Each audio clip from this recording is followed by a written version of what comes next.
So hi everyone, I'm Galia, co-founder of Bancor. The future of money and the longest tail, user-generated currencies. We talked a little bit before about YouTube and WordPress and some of these user-generated platforms, and we see currency going in the same direction.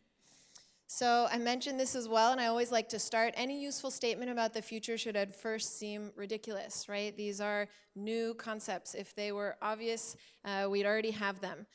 But we're talking about fundamentally new paradigms. This photo is taken in Palo Alto, where I grew up, in the Silicon Valley, which really is one of the birthplaces of this kind of innovative thinking.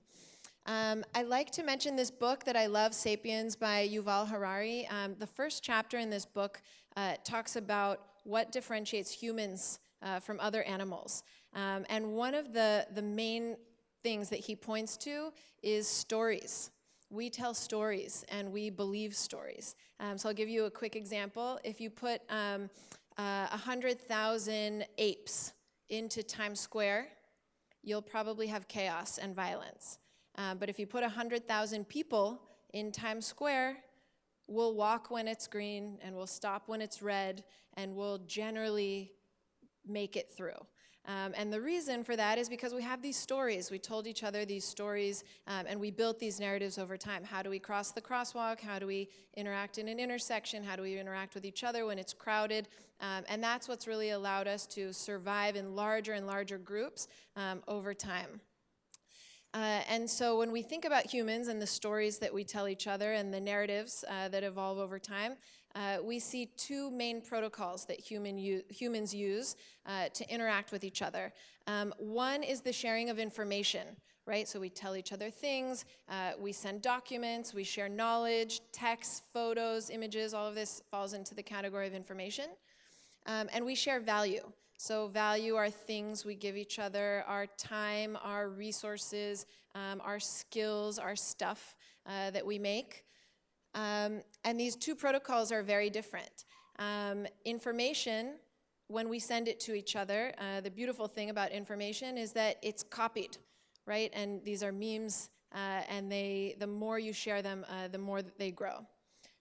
Information can live in multiple places at one time. If I send you a picture, I have it, and now you have it as well.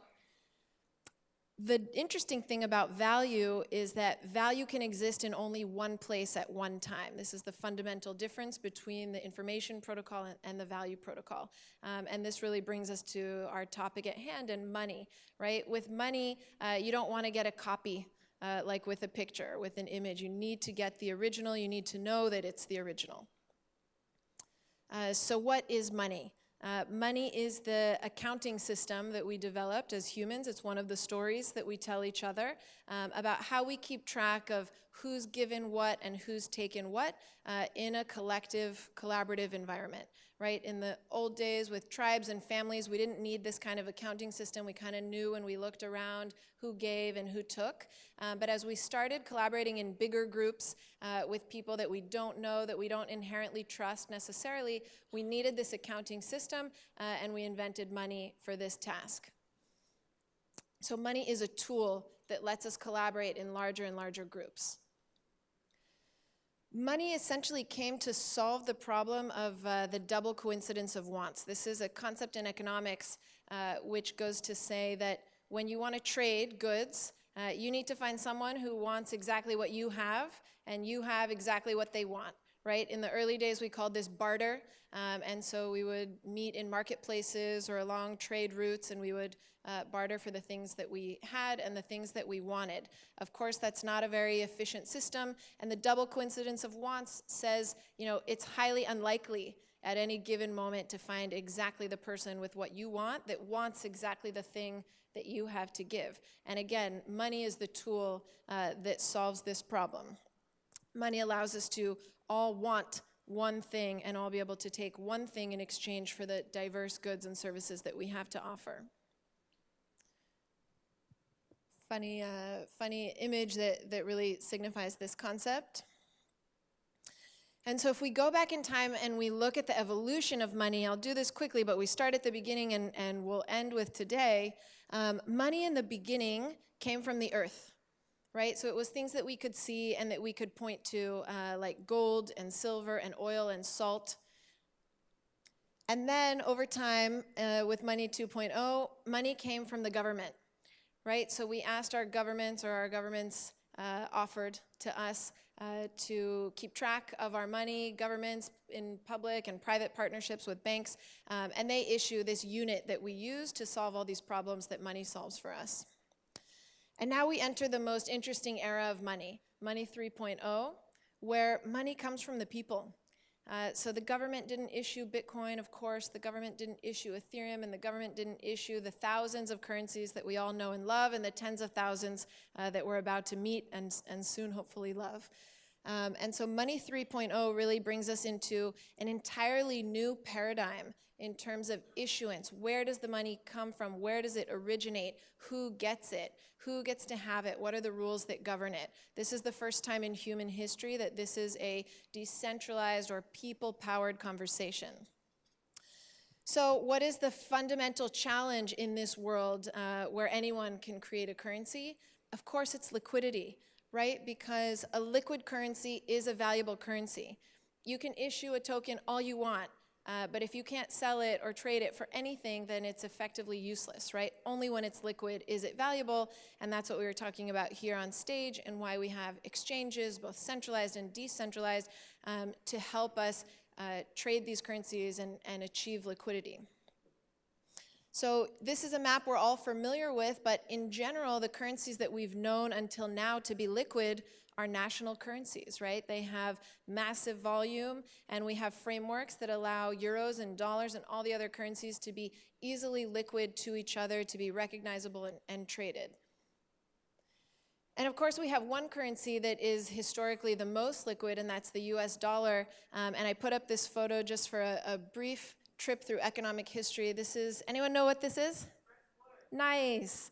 Thank you. So this is the Bretton Woods Hotel in Bretton Woods, New Hampshire. This is the site of the Bretton Woods Conference that took place after World War II in 1944.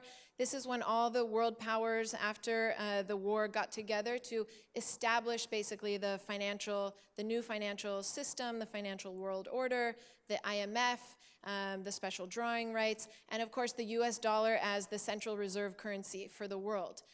What does it mean to be the central reserve currency? It means that your currency is the most liquid. It's the most liquid, it's the most accepted. Because it's the most liquid, it's also the most powerful. Now this was, 70 years ago, and some things have changed since then.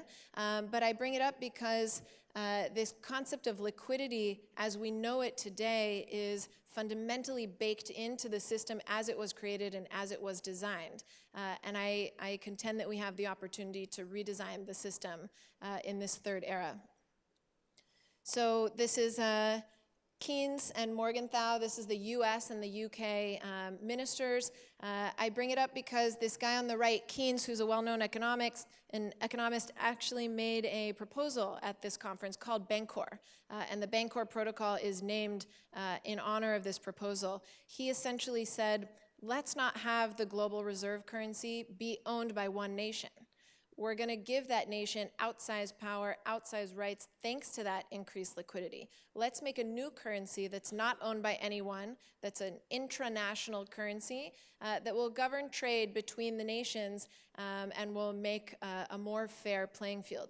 Of course, we know how it worked out. The proposal was rejected, the US dollar was selected, and it all goes on from there. This is a group of 9 men, and of course, all of the delegates at the Bretton Woods Conference were men. Fast forward in time to this group of men and women. This is my team, and we've been working together now for over 15 years. In our previous company, we tried to allow users to create currencies. So as I said, this user-generated phenomenon is very natural to us coming from the internet world. And when we saw Bitcoin, we saw the first user-generated currency, and we knew there would be millions. And so we wanted to allow folks to create their own currencies, issue their own monetary policies, and run their own economies. This is a web app called Lev Market, the Heart Market, and one of our most successful currency pilots was called Hearts, and it was a currency for mothers. There were about 40,000 mothers in Tel Aviv who joined this community and in Greater Israel. And over the next year, we would see 1 million transactions in hearts alone, with no shekels and no dollars moving hands. And this really was the beginning of the journey for us. The moms would get together and, of course, sell toys and services and really anything you can imagine that would be useful for families.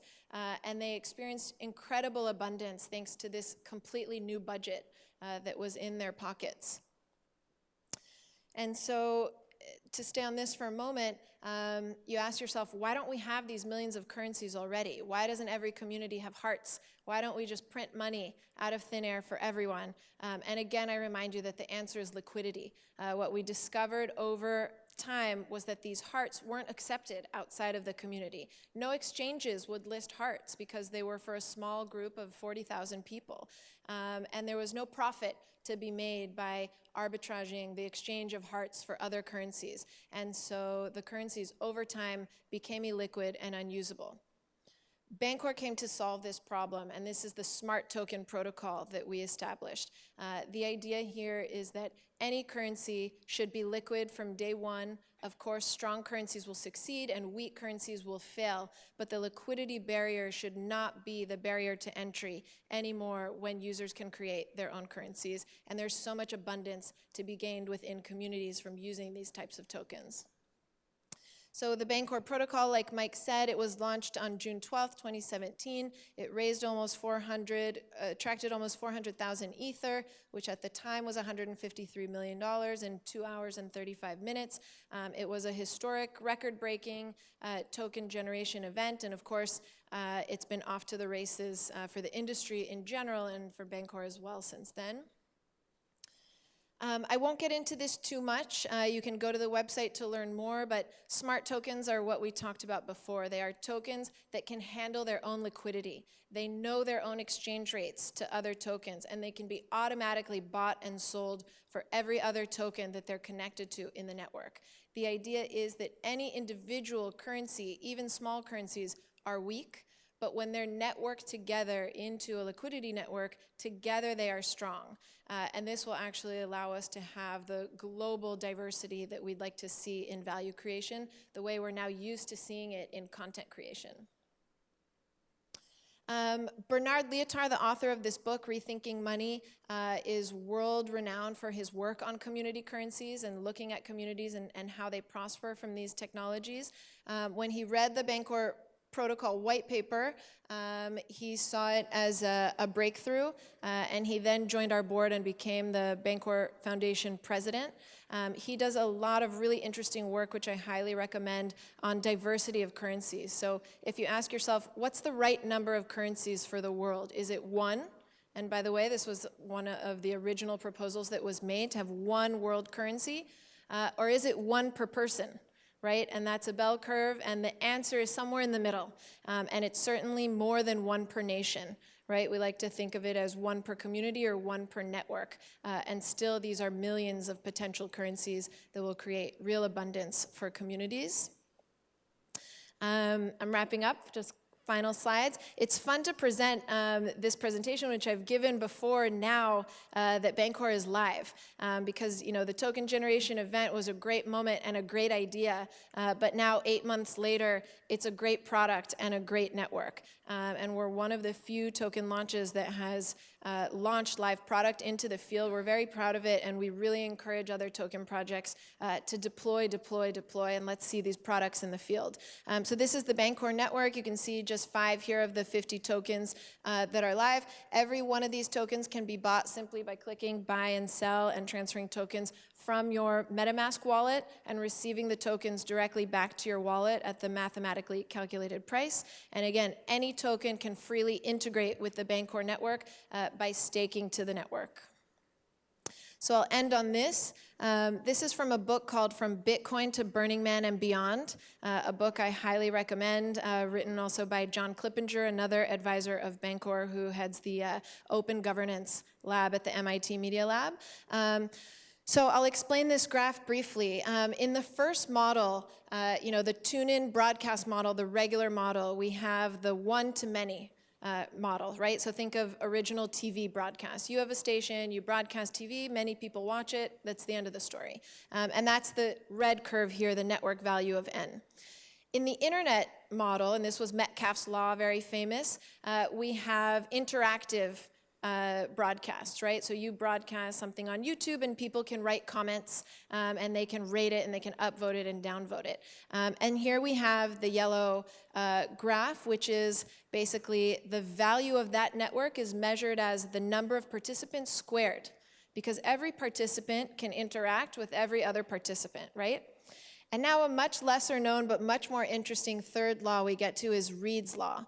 And Reed's law basically says that in these new platforms, when you let people create their own groups on the platform, and you let all these groups interact with each other, now you get the green curve, right? Which is not n squared, but 2 to the n, meaning that the growth value of your network is 2 to the number of people that participate in your network. This is a much higher number. And when we look at platforms like Currencies, and we let anyone create their own currency networks, and we let these currencies interact with each other through free and open liquidity, that's when we'll get the exponential value curve that we see up here. And that's a world we're very excited about. We call it the long tail, and there's tremendous amount of abundance for people worldwide baked in there and ready to be unleashed. Thanks, everyone. Please feel free to get in touch either on the website, and I'll be around as well. Thank you.